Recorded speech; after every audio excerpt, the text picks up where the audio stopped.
Entonces, ¿sí me están viendo ahí? Sí. Ya.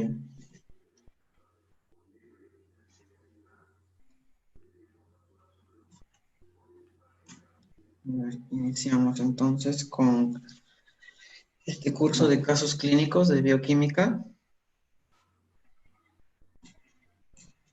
A ver un ratito.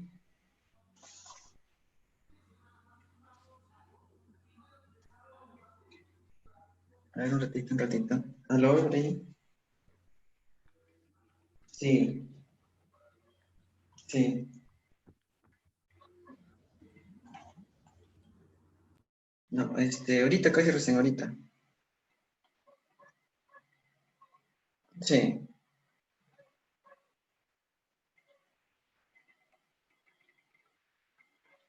ahorita. No, los doctores, pero, los demás doctores, pero no sé si estarán ahorita ejerciendo. Ya, ya. Bueno, empezamos con este curso de casos clínicos del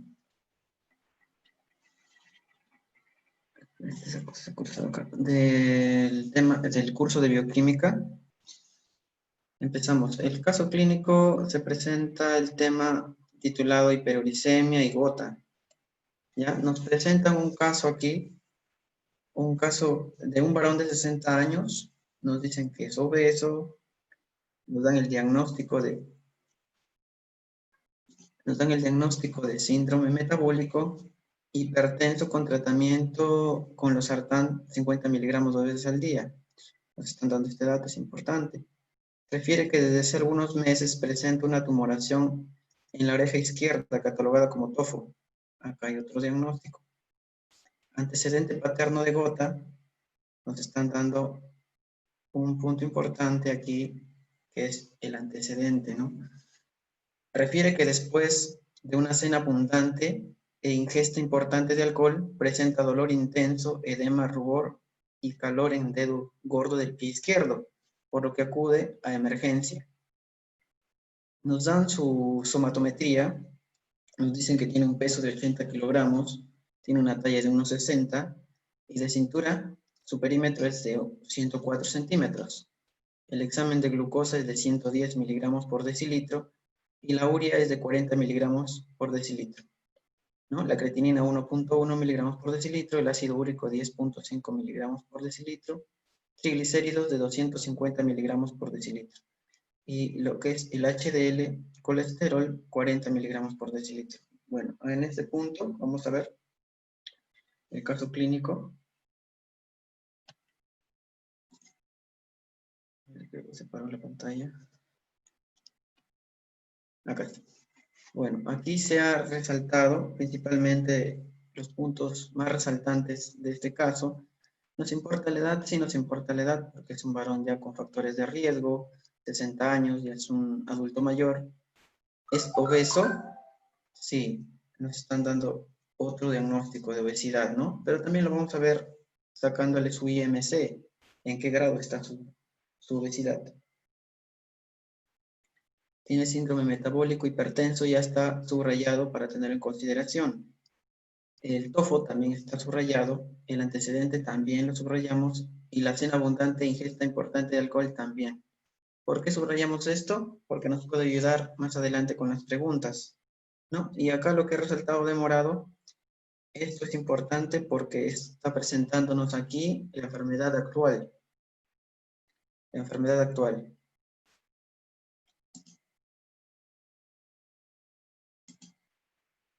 Nos está presentando la enfermedad actual, ¿no? Lo que está viviendo en el momento.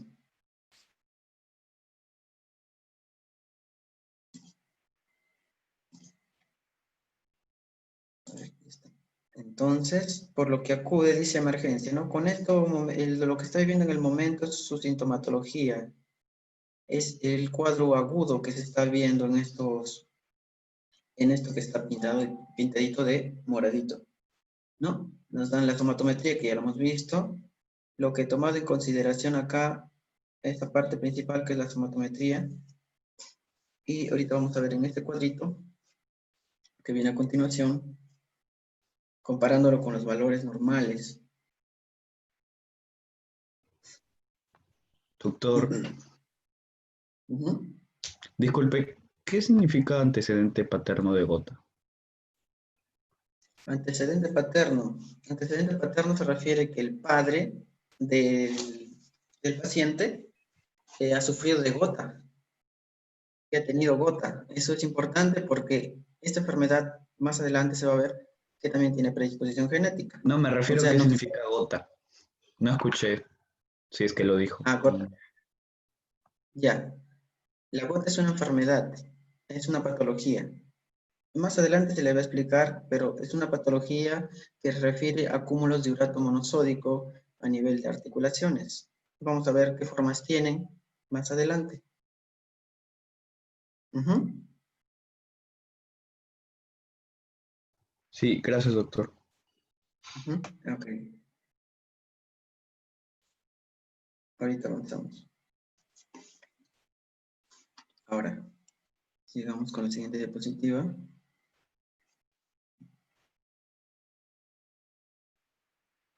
Se corta, esto se para.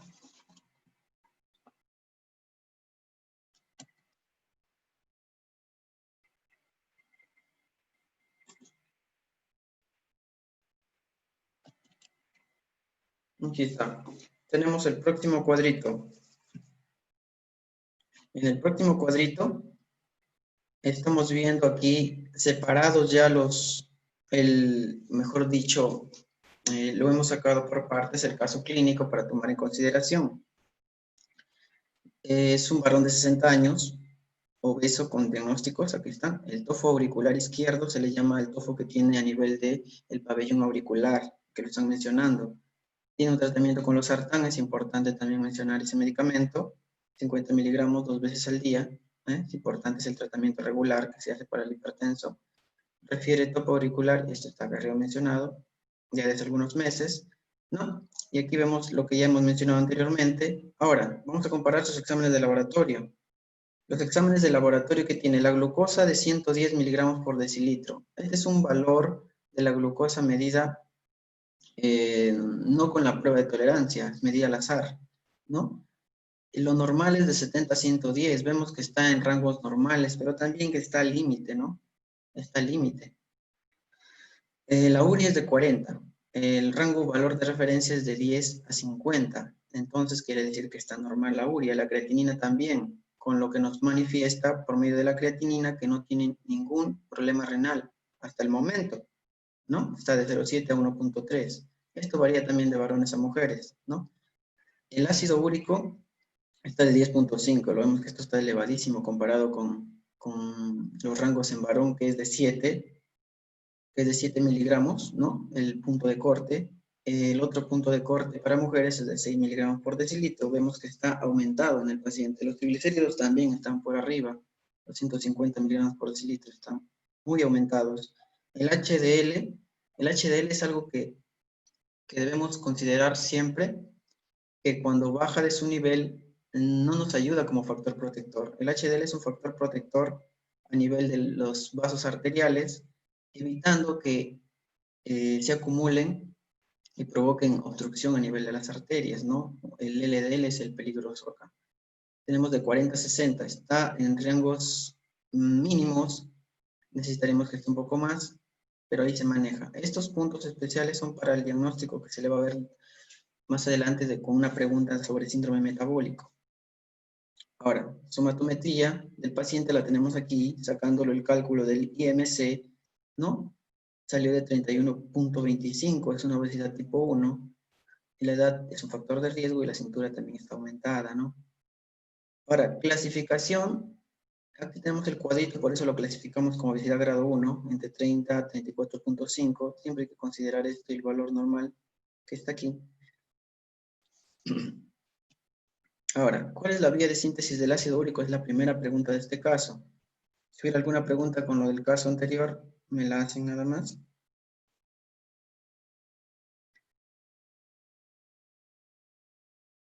Ok, Ya está, avanzamos entonces. ¿Cuál es la vía de síntesis del ácido úrico? ¿Cuál es la enzima de síntesis del ácido úrico? Nos preguntan. Las vías son bien extensas, tienen un montón de enzimas, bastantes, pero hay unas que son principalmente las que se deben mencionar. Y sobre todo aquí, que vamos a hablar del catabolismo y anabolismo y catabolismo de las purinas, ¿no? En la formación de ácidos nucleicos.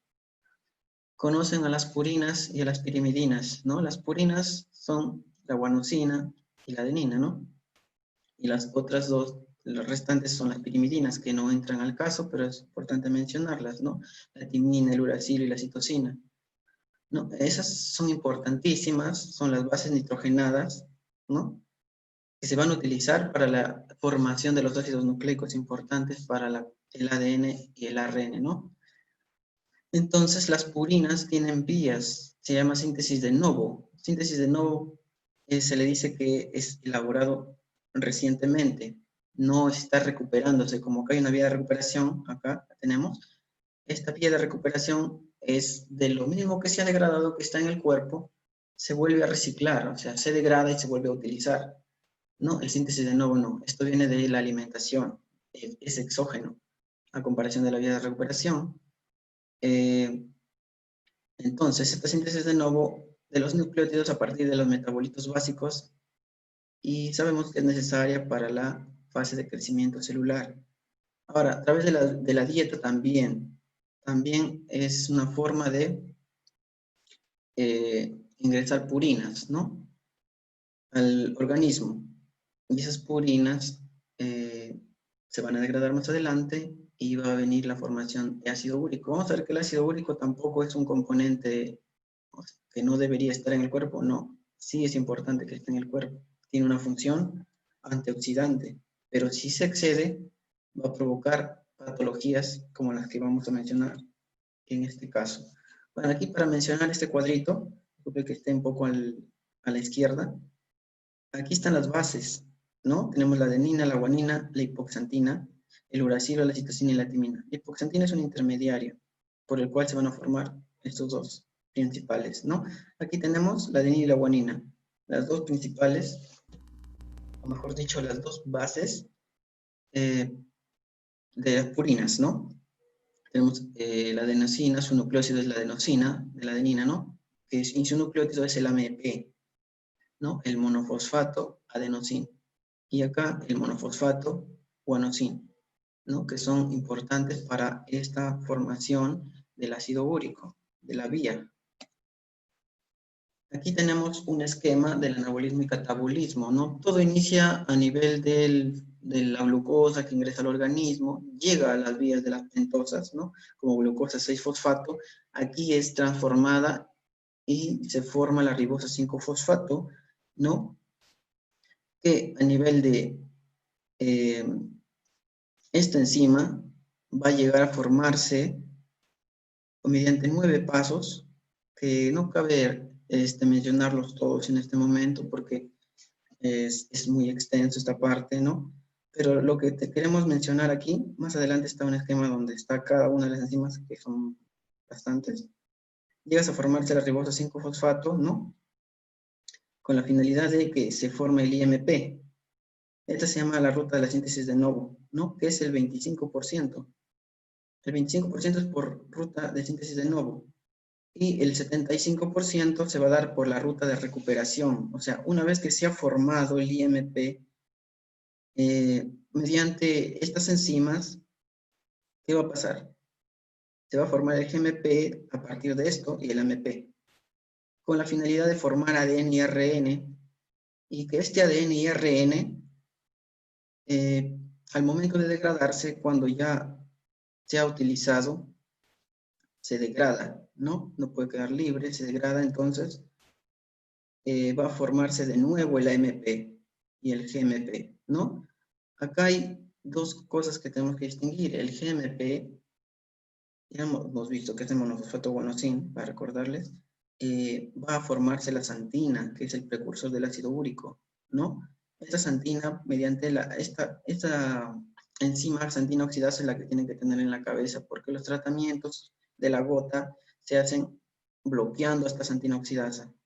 Una vez que la bloqueas, evitas la formación excesiva de ácido úrico. Aquí también, una vez que se degrada el ADN, ARN, se forma el AMP y regresa a formarse el IMP, formando la hipoxantina. Esta hipoxantina no es directamente la santina, va a llegar a formarse santina, pero también mediante la santina oxidasa. La santina oxidasa actúa a nivel de la hipoxantina y a nivel de la xantina, ¿no? Va a actuar aquí, aquí también, sino que no está la flechita, y van a formar lo que es el ácido úrico. El ácido úrico se va a excretar a nivel renal, ¿no? Por día es de 250 a 750 miligramos, y acá cabe mencionar al halopurinol, porque ese es el medicamento, uno de los medicamentos que se utiliza para bloquear esta santina oxidasa, ¿no? Este es un esquema general. Ahorita le mostramos mencionando aquí, no se forman uniendo base, adenina o guanina, no se forman uniendo base a la ribosa, dice, sino que se sintetiza primero el IMP a partir de esta enzima, ¿no? Y otros precursores, ¿no? Tenemos la glicina, formil, el aspartato, la glicina, ¿no? El CO2. Esos todos los que van a participar internamente en el ciclo. Este es un esquema general.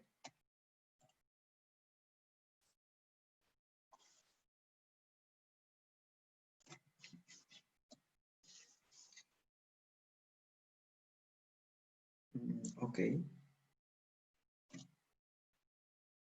De compatriotas que han quedado.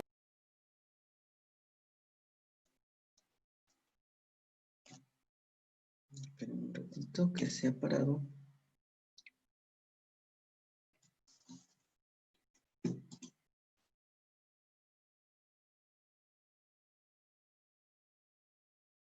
Bueno, mientras avanza esta diapositiva acá. Bueno, aquí está la formación del monofosfato de inosina. Importante para que de aquí se puedan formar los otros dos precursores. Que ya lo habíamos mencionado, que son el GMP y el AMP, ¿no? Tenemos aquí el precursor, el PRPP, ¿no? Aquí está el fosforribosil pirofosfato, un nombre un poco largo que tenemos que recordar. Es el precursor del cual va a formarse a través de conjunto de reacciones, se le va quitando fosfatos, ¿no?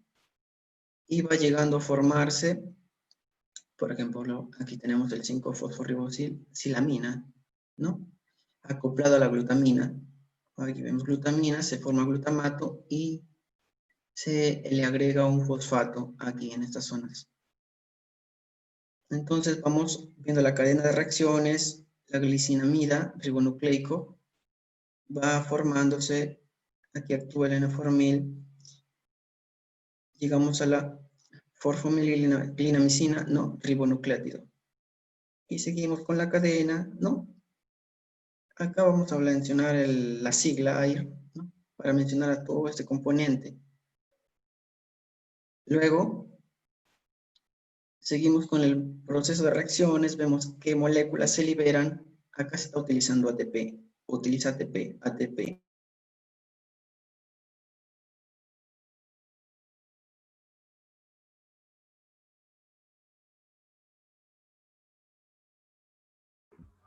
Profesor, no se le escucha, ha silenciado su micrófono.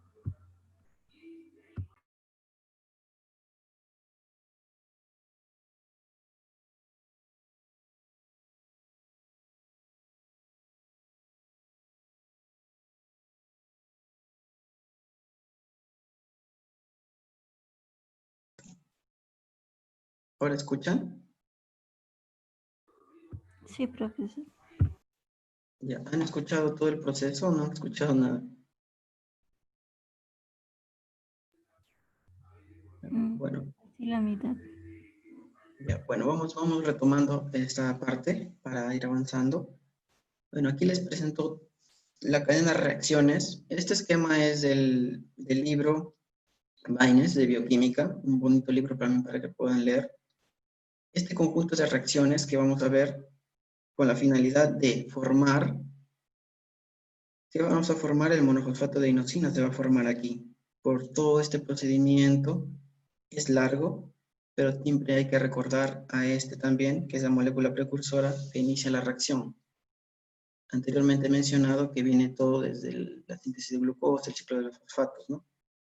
5-fosforribosil pirofosfato, el cual va a pasar por una serie de reacciones, se va a liberar el fosfato, se va a formar la primera molécula, aquí es donde se utiliza ATP, aquí también ATP, y aquí también ATP. Y vamos viendo la formación siempre se requiere de ATP. Vamos formando el conjunto de moléculas, que aquí ya están mencionadas. La finalidad es formar el monofosfato de inosina, que es importante. Ahora, en todo proceso siempre va a haber una liberación de agua, participación de enzimas. Acá son muchas enzimas, ¿no? Y acá las nombramos, acá tienen sus nombrecitos, ¿ves? Esta diapositiva se las va a pasar. Tienen sus nombrecitos, cada una, ¿no? Una cantidad. Pero, como mencionaba anteriormente, hay que tener en cuenta qué enzimas tenemos que tener en la cabeza y aprender para adelante, saber utilizarlas en la aplicación clínica. No todas sirven para llevarlas a la aplicación clínica. Ya no se acuerda uno, ya tiene que volver a revisar. Lo que tiene que acordarse siempre es de la principal. Aquí, la que requerimos nosotros para aprender es la santina oxidasa, que está más adelante, que es para la formación del ácido úrico, que es la molécula causante de la patología llamada gota. Vamos avanzando aquí. Acá está dos vías principales también mencionadas. Aquí en esta diapositiva, que es la conversión del IMP en AMP y GMP. Esto es, el IMP se va a transformar a el AMP por esta vía, liberando un fumarato. Esta va al ciclo y esta entra para el metabolismo correspondiente, ¿no? Aquí también tenemos la formación, pero primero se va a formar esta santina monofosfato, es XMP intermedio, para formarse el GMP. Una vez formadas estas enzimas, aquí las vemos, aquí tiene su nombre, sus enzimas, adenilsuccinatoliasa, ¿no? Para formar el AMP y el GMP sintetasa para formar el GMP, ¿no? Aquí hay una vía alternativa, la vía de recuperación de las purinas, ¿no? Esta vía es importante porque por medio de esta también se recuperan purinas. Entonces, recuerden que hay una que es la recuperación y una que es la formación de nuevo, ¿no? Nada se pierde. Lo que se elimina a nivel de, ya sea nivel intestinal o nivel renal, es el ácido úrico, que es producto final ya de estas reacciones. A esto queremos llegar. Aquí, este esquema es el más importante de la vía. Tenemos aquí la vía final para la formación del ácido úrico, ¿no? Aquí está el GMP. El GMP va a formarse a guanosina por medio de la 5'-nucleotidasa, ¿no? A formarse a guanina, que es ya la base, y llega a formarse la santina. Por la reacción de la guanina desaminasa, ¿no? Se forma. Ahora, el AMP y el IMP es indirectamente. El AMP puede formarse directamente a adenosina, luego a inosina, y directamente a hipoxantina, o también por medio de esta vía y su enzima correspondiente, aquí, la AMP desaminasa, formarse el IMP hasta inosina, y luego de esto tienes la hipoxantina, ¿no? Tenemos la hipoxantina, tenemos la santina, y ahora es donde va a actuar la santina oxidasa, esta enzima, que es importante mencionarla varias veces si es posible, para que se quede grabada. Va a formar, la hipoxantina se va a formar a santina, y ahí ya la tienen el producto intermedio antes de formar el ácido úrico, porque esta santina también va a actuar aquí para formar el ácido úrico. También está la enzima uricasa que va a formar al ácido úrico en aloína, ¿no? Pero aquí en ácido úrico es donde se va acumulando en forma de uratos. ¿no? Acá hay que mencionar el allopurinol, el fármaco que se va a utilizar para el tratamiento de la gota, pero la gota cuando está en estado crónico, cuando ya la afección es demasiado y el paciente ya manifiesta las zonas, el momento agudo, un momento crítico y un momento agudo. Ahí lo vamos a mencionar, ¿no? Esta va a actuar, va a inhibir a la xantina oxidasa, pero miren, la xantina oxidasa también hace que el allopurinol forme su metabolito activo para que actúe inhibiendo a la xantina oxidasa. Ese proceso se debe quedar memorizado, ¿no? Esta xantina, por medio de la xantina oxidasa, también formamos el metabolito activo del allopurinol, bloqueando que no se forme ni la xantina y que se quede en hipoxantina y que la xantina no se logre formar ácido úrico. Este es un esquema para mencionar la deficiencia de adenosina desaminasa. Se le va a ver en inmunodeficiencia combinada grave, en linfopenias o inmunodeficiencias, ¿no? Cuando hay problemas inmunológicos, vamos a ver una deficiencia de esta enzima, ¿no? Y también acá mencionar también la deficiencia de otra enzima que va a provocar el síndrome de Lesch-Nyhan, ¿no? También que tiene que ver con el problema de gota, ¿no? Síntomas severos de gota, mal funcionamiento del sistema nervioso, incluso llega hasta la automutilación, ¿no? La adenilfosforil transferasa, esta va a provocar que esta enzima de acá libere su fosfato. Es el mismo ciclo anterior. Vemos que la MP llega al IMP, se forma la inosina, la adenosina también a partir de... Es como un ciclo, ¿no? Acá está la hormona que habíamos mencionado, la hormona que digo, disculpen, la enzima. La finalidad es formar hipoxantina y que ésta sea utilizada para la formación de ácido úrico. Ya, es el ciclo anterior, el mismo ciclo anterior, pero lo vemos en forma circulante acá. ¿Ven? Es siempre mencionar que hay una ruta de recuperación, por eso que vuelve. Es como reciclar. ¿Cuáles son las causas de hiperuricemia? ¿Qué alteraciones enzimáticas pueden presentarse? Bueno, en base bioquímica, el aumento en la síntesis de ácido úrico es una, y la excreción renal disminuida es otra. Aumento de síntesis de ácido úrico lo pueden ver. Bueno, hay que mencionar dos, primaria y secundaria. Primaria es porque es innato, puede ser idiopático, que no tiene causa conocida, y secundaria es que es debido a un factor de riesgo que ya teniéndolo tiempo puede provocar, mejor dicho, secundario a otra enfermedad de fondo, ¿no? Primaria lo tenemos el aumento en la producción de ácido úrico, excreción renal disminuida. Esta excreción renal disminuida, si es primaria, mayormente idiopático, ¿no? Hay un problema a nivel de secreción tubular de ácido úrico. Luego vamos a ver en qué parte del túbulo, bueno, es el túbulo proximal, en el cual se va a reabsorber el ácido úrico eliminado por la orina. El aumento en la producción de ácido úrico también puede ser idiopático por glucogénesis, ¿no? Déficit parcial de la hipoxantina guanosina fosforribosiltransferasa, ¿no?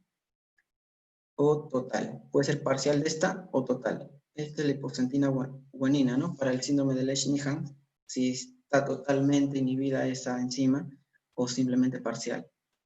Déficit de la fosfofructoaldolasa, también es otra enzima de la que participa en la vía. Hiperactividad también de la fosforribosil pirofosfato sintetasa es otra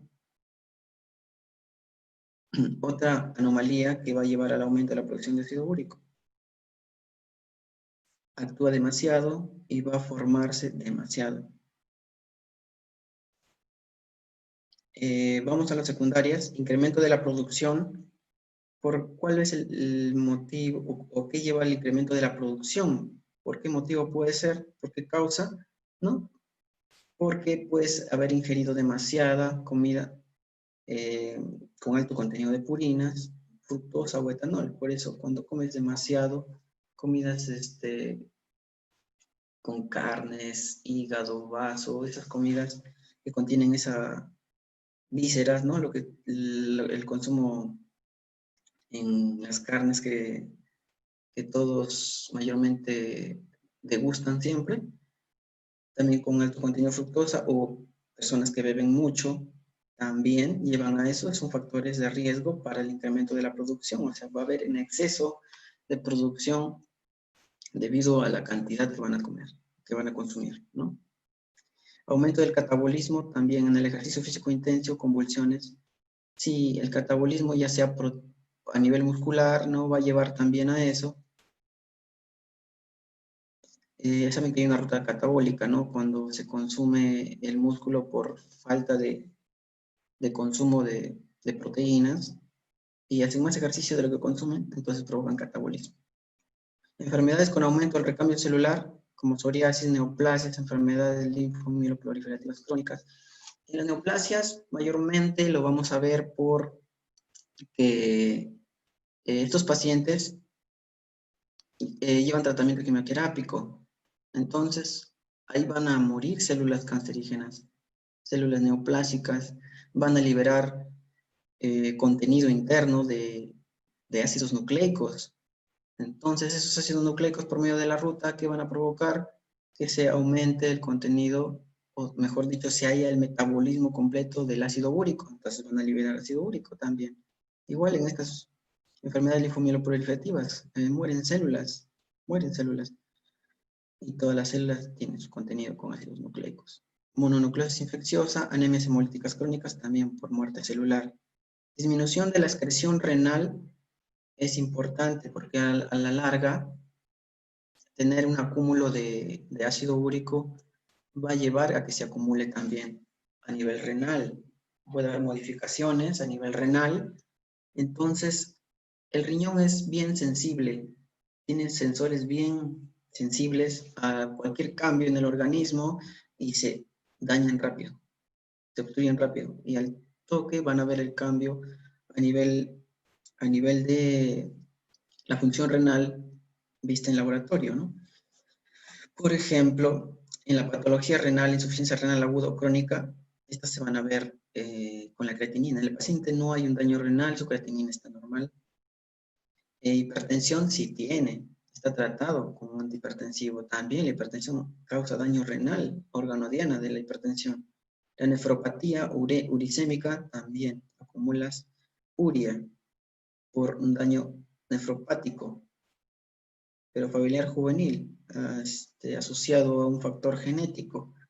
Intoxicación crónica por plomo, también porque es un metal pesado que se acumula a nivel del torrente sanguíneo y a nivel de tejidos.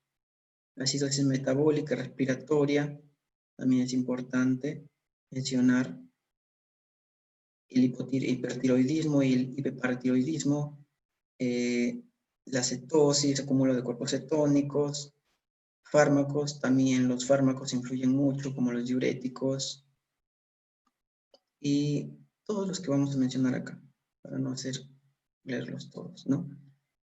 Ahora, vitamina B12, antirretrovirales, estos también influyen en lo que es la disminución de la excreción renal.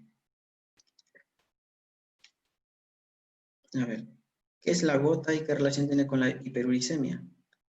Bueno, como les había mencionado anteriormente, la gota es producida por un depósito de los cristales de urato monosódico. También en las zonas en las que se va a acumular son principalmente en las articulaciones, en las zonas periarticulares y también en la dermis, ¿no? En la zona subcutánea.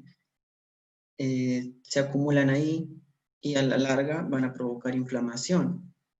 Al provocar inflamación van a atraer muchas células, tanto del sistema inmune como del sistema de defensa, y se van a acoplar ahí y van a provocar que haga un montón de reacciones inflamatorias, provocando esa reacción de ponerse eritematosa la piel, con dolor, aumento de temperatura, además de la deformidad que van a tener en esa zona articular. ¿no? Los pacientes con gota de larga duración pueden desarrollar cúmulos de cristales de urato monosódico denominados tofos. Sí, crónicamente se van a formar los tofos. Si el paciente se va acumulando, también se acumula en la zona de la dermis, en zonas subcutáneas, se va a acumular unas especies de tumoraciones que son llamativas, son duras, y dentro de ellas se encuentran este material llamado cristales monosódicos, que están contenidos ahí, se forman en forma de agujas, se forman. Por eso que la gota es una manifestación de la gota, es que es demasiado dolorosa, como si te hincaran la articulación. El depósito de cristales de urato monosódico está condicionado por la existencia de la hiperuricemia mantenida. Claro, la hiperuricemia es el aumento de ácido úrico a nivel del torrente sanguíneo. Ahora, el torrente sanguíneo lo distribuye a este ácido úrico, pero no necesariamente el ácido úrico aumentado va a provocar que te dé gota. No, pocos pacientes hacen gota, pero de esos pocos, esos lo han tenido crónicamente, lo han tenido aumentado tanto tiempo y llega a formarse esta patología llamada gota. Otra condición es que también tenga un antecedente patológico, antecedente familiar de gota, para que también esté predispuesto. La hiperuricemia, ahora, la hiperuricemia es una, como la había mencionado anteriormente, condición necesaria, aunque no suficiente para la aparición de gota, ¿no? ¿Es necesario que esté para que se forme gota? Sí, pero suficiente, no. Presencia, tiene una presencia de una concentración plasmática de urato superior a 7 miligramos por decilitro, ya que en condiciones fisiológicas el umbral de saturación se sitúa en 6.8 miligramos por decilitro. Este es el límite superior. Nunca esperemos que llegue alguien al límite superior para decir que está normal. También está acercándose a la parte patológica ya. Siempre hay que mantenerlo en un umbral, ¿no? Antes de que se sature y comience a acumularse. Ahora, hay una hiperuricemia sintomática, ¿no? Es presencia de concentraciones séricas elevadas de urato en ausencia de manifestaciones clínicas, inflamación articular. Esto es más difícil de poder notarlo, porque si no tiene síntomas, nadie va a saber que lo tiene. A menos que se haga un estudio de una zona articular, ¿no? Se le saca el líquido sinovial para revisar y ahí lo van a encontrar. Cuando se hacen esas pruebas y lo encuentran, o incluso en la radiografía ven una normalidad a nivel de articulación, ¿no?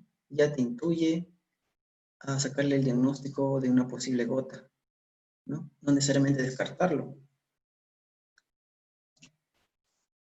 Este es un cuadrito donde podemos observar la gota primaria y la gota secundaria, ya mencionado anteriormente. Se lo he puesto como para recalcar acá, ¿no? Mecanismo patogénico de la gota primaria, aumento de la producción de ácido úrico y ya hemos visto ya, disminución de la excreción renal, ¿no? En un 90-95%. ¿Qué nombre tiene la manifestación que presenta el paciente? Bueno, en el paciente del caso, vemos que tiene la patología llamada gota, ¿no?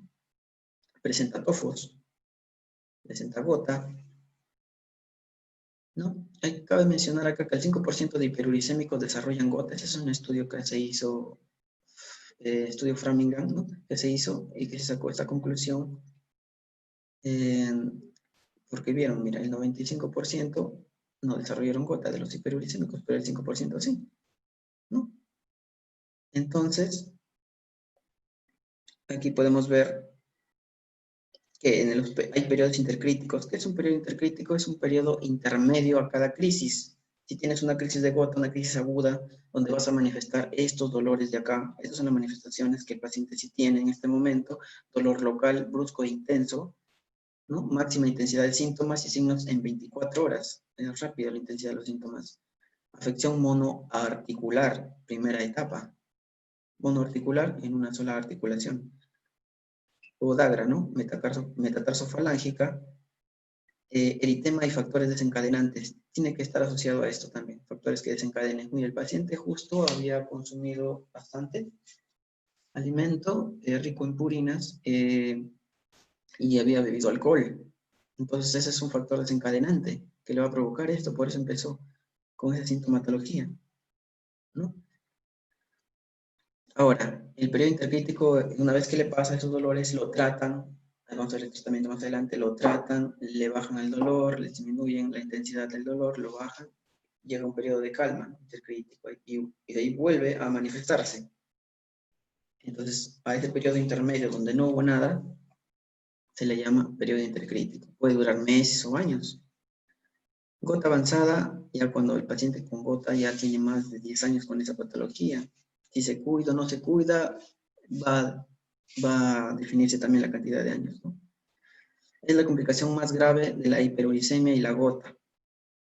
Esta puede llevar, una gota avanzada puede llevar a nefropatía aguda por ácido úrico, puede llevar una nefropatía crónica por acumulación de uratos, o nefropatía gotosa, donde la gota ya, esta patología abarca ya a nivel renal, donde va a complicarlo más al paciente. Y formar nefrolitiasis, también formar litos dentro del riñón por acúmulo, ¿no? En esa parte no se espera llegar a esto porque un paciente renal es un paciente muy crítico, que desengloba muchas patologías.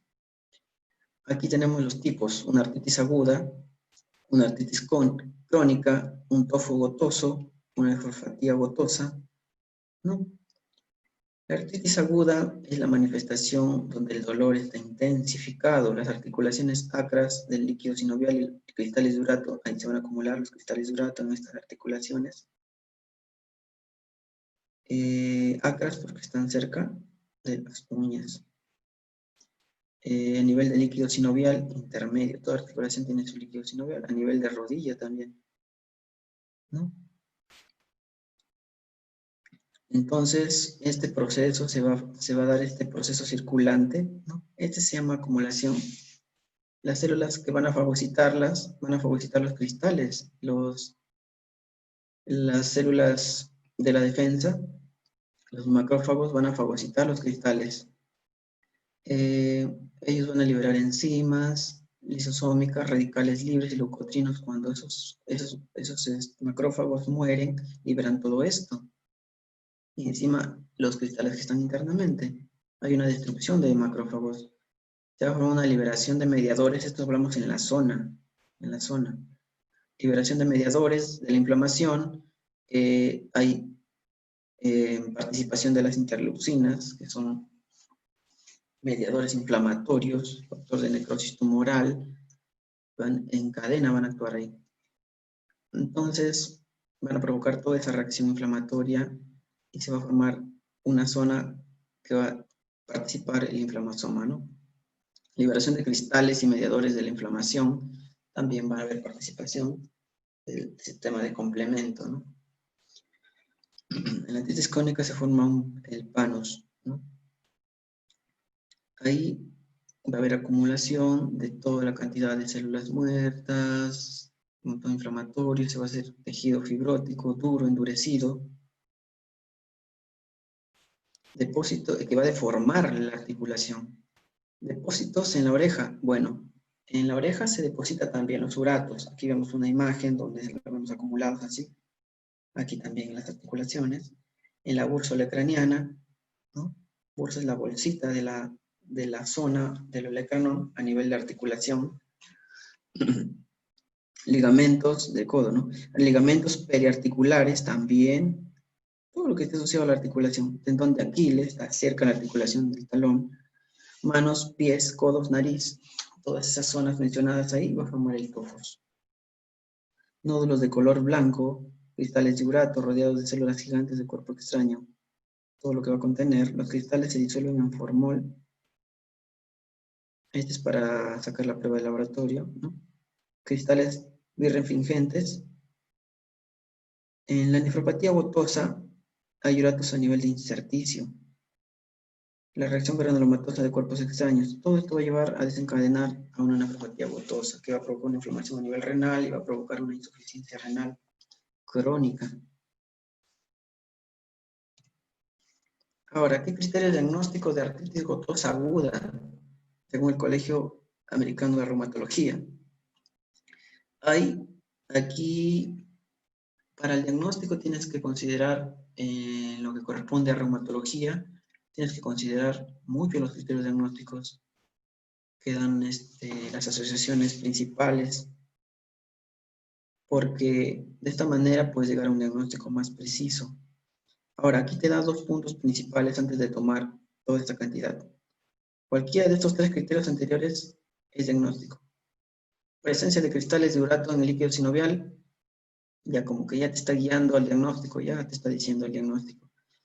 Segundo, tofos más existencia de cristales de urato por procedimientos químicos o microscopía de luz polarizada, que son procedimientos que se realizan bastante en las consultas en reumatología, ¿no? Este también te está dando el diagnóstico, cualquiera de estos